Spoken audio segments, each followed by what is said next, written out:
tinggalin sendiri gitu kan, karena memang dia tuh berbau ketek aku banget dan aku memang baru punya asisten rumah tangga, jadi masih penyesuaian. Sebenarnya sih banyak yang bilang aduh mungkin lebay segala macam, cuman gimana ya, dari kecil aku kan memang ngurus dia. Awalnya kan di apartemen, sekarang kan aku udah di rumah, jadi ada perbedaan lah, jadi lebih kayak nanti kalau misalnya aku udah mantap ya mungkin ditinggalin sama partner aku atau suster. Berarti sekarang kamu ngurus sendiri, nggak ada yang bantu? Berdua sih. Sama suami? Enggak, sama ART yang tadi ada. Oh gitu. Udah gitu, cuman tetap masih aku bawa gitu, karena kalau jadwal sekolahnya suka bentrok sama jadwal siaran aku, jadi sekalian deh masuk. Emang ini berapa tahun sih? Ini udah mau 4 tahun tante om. Masih Namanya? manja aja ya? Kenapa? Masih manja aja. Ini baru bangun tidur, tadi kan nemenin aku syuting, terus dia anteng, dia nggak nangis nggak segala macem. Ya udah, dia pasti ikutan gitu, mau ikut momi ya. Kenapa nak? Udah Dia bisa baru bangun sayang, udah bisa ngomong dan dia udah sekolah ya. Ngantuk sayang. Tapi dia lebih cenderung terlihatnya apa emang keturunan blasteran atau gimana sih? Oh, Dia blasterannya lewat dari suami aku, jadi suami aku ada Belandanya. apa sih kayak bule-bule gitu Aku ya? kan dia? Minang asli. Makanya nyanyinya kamu jadi matuk. Udah mulai kelihatan bakatnya belum sih? Udah sih, cuman ya namanya anak sekarang ya, anak milenial, anak generasi alpha ya sebutannya. Jadi dia masih yang kayak, oh itu mama aku ya, kayak gitu. Jadi memang masih, oh ya bentar ya. Aku jadi alhamdulillah sih masih terhandle. Jadi ya aku siaran-siaran setiap hari dari rumah kegiatannya, karena aku juga udah official jadi host streamer di beberapa program-program. Terus habis itu banyak terikat kontrak-kontrak buat nge-host, rata-rata aku sambil juga jualan skincare dagangan sendiri. Betul, aku punya skincare. Jadi itu sambil ya, mohon maaf ya. Untuk kayak sinetron yang lebih stripping itu belum niat juga, dan emang nggak suka sih awalnya. Cuman nggak tahu kenapa. Nah memang kan yang namanya kita sebagai entertainer itu, mungkin teman-teman tahu aku sebagai penyanyi cilik, jadi semuanya mesti menyemangati, mencoba.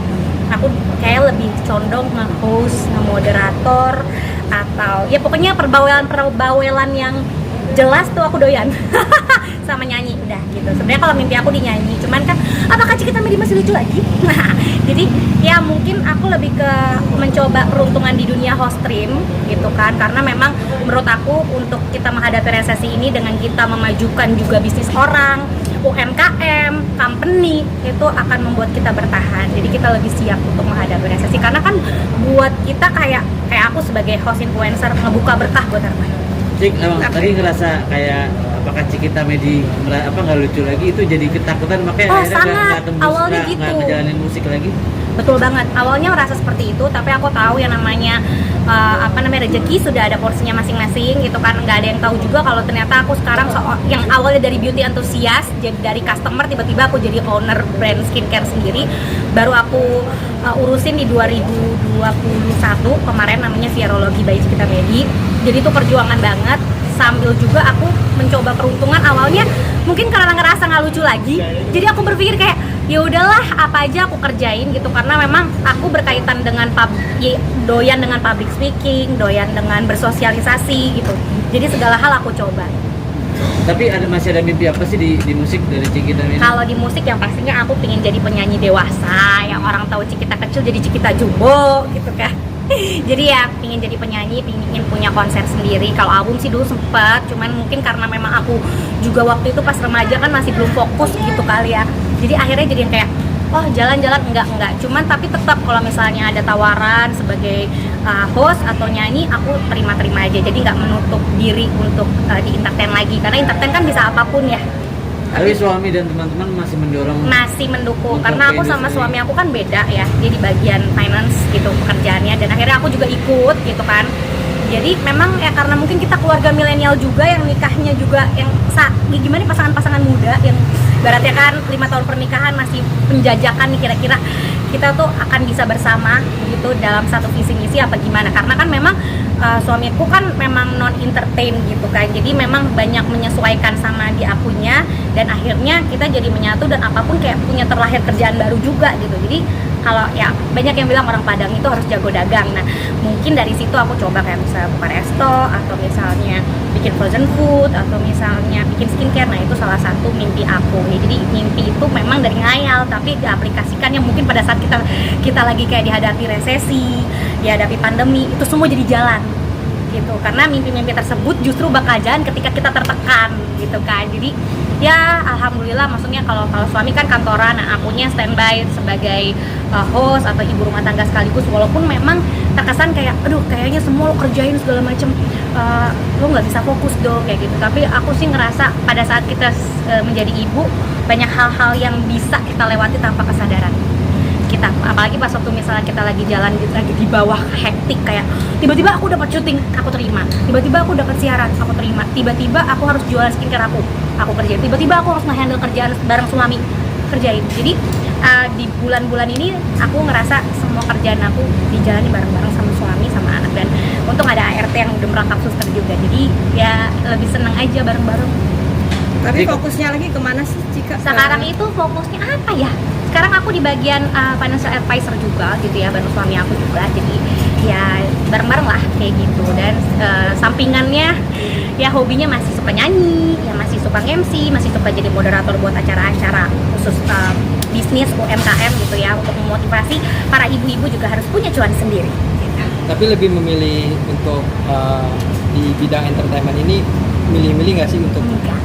Kalau misalnya teman-teman ngeliat aku ya, kalau misalnya diajak masih diingat sama stasiun TV atau semua teman-teman yang punya berkepentingan langsung sama jasa hiburan aku di bidang perbacotan Indonesia gitu ya, alias menjual barang-barang, ya aku pasti nggak milih gitu ya. Jadi kayak ya itulah salah satu kiat-kiat aku untuk yang namanya kalau kita hidup harus bersosialisasi, kita saling membutuhkan, tapi membutuhkan di arah yang baik. Tapi untuk nyanyi sendiri sempat dikeluarkan ke anak-anaknya nggak sih? Nggak tahu ya bagaimana kalian melihat aku.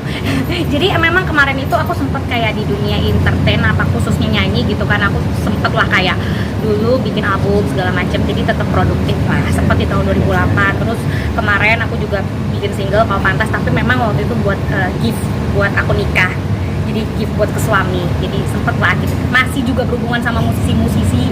Dan tapi memang sekarang ini kalau teman-teman lihat aku seringnya nge-host marketplace atau enggak ya, kalau diundang di TV ya udah berarti orang masih ingat aku, ya alhamdulillah. Jadi aku tuh nggak yang mau mantengin banget kayak wah aku harus terkenal lagi kayak dulu.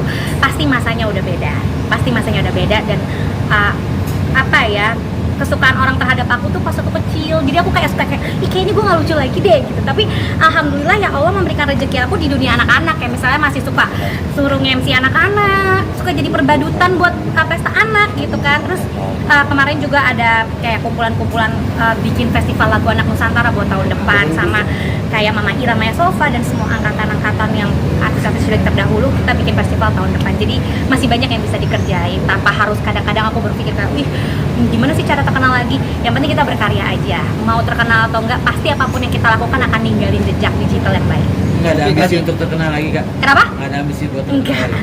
Kenapa Enggak. Kak? Jadi kayak apa ya, gimana ya, mungkin karena udah jadi seorang ibu prioritasnya bukan pingin terkenal lagi, tapi pingin menjadikan karya aku melegenda. Kalau misalnya mungkin teman-teman tahu pas kecil, oh ya Cikita nyanyinya apa sih, mungkin orang masih ingat Kampung Nanjo di Mato, tahu lah kalau lagu itu dari Minang.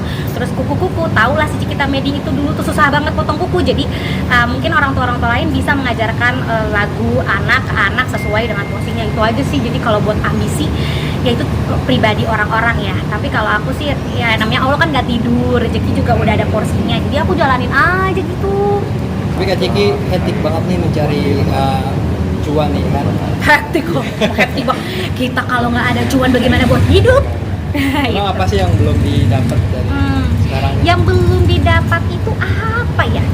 Sebenarnya aku tuh pengen banget sih bikin klinik kecantikan gitu ya, sama spa gitu, satu tempat untuk wellness center di mana orang-orang yang hektik habis capek mereka ngerawat diri sendiri. Dan sekarang mungkin aku lagi mampunya memproduksi skincare gitu ya. Jadi memang aku bilang belum ke arah sana karena memang masih banyak yang kayak kehektikan di bidang lain, kayak misalnya tiba-tiba kan sekarang apa-apa kan semua siaran dari rumah, jual-jualan online dari rumah tuh lagi bagus banget gitu. Jadi hektiknya di situ. Jadi aku nggak mau yang ya oke, aku nggak mau ngelakuin sesuatu yang di luar batas kemampuan aku. Jadi aku juga nggak mau jadi aji mumpung semua aku terima, tapi aku mengabaikan tugas aku sebagai ibu dan istri. Oke, kita perbedaan lu sendiri kan nih sekarang nih lebih banyak bicara kan. Dulu kan lu pemalu ya kan. Kata siapa? Karena lucu kan Oh, lucu. iya. Jadi karena lu sudah speaking itu akhirnya membuat lu lebih cerewet daripada yang Oh, iya, dulu. pasti. Perubahan image itu seperti apa sih? Perubahan image. Tetap pada bilang kita tetap kecil, jadi aku bingung bagaimana merubah segmennya. Dan kadang-kadang juga kalau misalnya di TV juga kayak mereka mengundang aku sebagai mantan penyanyi cilik, jadi aku nggak bisa menapik itu. Yang namanya label Cikita Medi adalah si penyanyi kupu-kupu, ya udah oke, aku terima dengan lapang dada, dan itulah dari situlah aku berkembang, dan dari situlah aku kayak bersyukur, dari situ aku mudah untuk mendapatkan kerjaan apapun gitu. Tapi aku harus responsibel sama pekerjaan itu, dan mungkin bedanya kalau sekarang aku kenapa nggak mau terambisi banget untuk menjadi famous, karena kalau zaman dulu kan kita yang penyanyi-penyanyi itu dari produktivitas, dari album, prestasi gitu kan. Jadi ya sebawel-bawelnya aku, secempreng-cemprengan aku digunakanlah untuk nyanyi dan berucap yang baik. Nah, aja sih. Menghilangkan rasa image itu yang sebagai anak kecil gitu loh. Caranya adalah nge-hosting terus tiap hari, tapi tanpa pakai ini ya. Ini tiba-tiba ya karena memang kita menyesuaikan acaranya, jadi aku tetap kayak oke, menghilangkan image itu adalah bahwa aku adalah seorang ibu, dan yang aku promosikan itu adalah biasanya yang aku educate itu adalah tentang kehidupan sebagai ibu, sebagai ya cara milih popok yang baik atau baju-baju yang bagus menurut Momi Ciki. Nah, itu kan orang mau nggak mau kan dia menerima aku, oh Cikita Medi udah 32 tahun punya anak satu, ya udah gitu. Tapi kalau misalkan memang aku tidak bertumbuh, ya sudah, mungkin susunya kurang pas, atau memang karena ya dulu ya namanya anak dulu gitu ya, jadi kayak mungkin ya aku irit aja segini, nggak tinggi-tinggi. Tapi lu sendiri merasa terganggu gak sih dibilangin Alhamdulillah. kecil terus, soalnya apa nggak kata kok sih kecil segini mulu gitu. Alhamdulillah enggak, walaupun yang lain-lain, yang teman-teman aku yang lain itu rata-rata terganggu, bahkan yang kayak stop manggil gue penyanyi cilik. Cuman ya udah, gue bersyukur aja orang-orang masih ingat aku sebagai penyanyi cilik, karena dari situ aku bisa berkembang dan dikenal orang. Oke.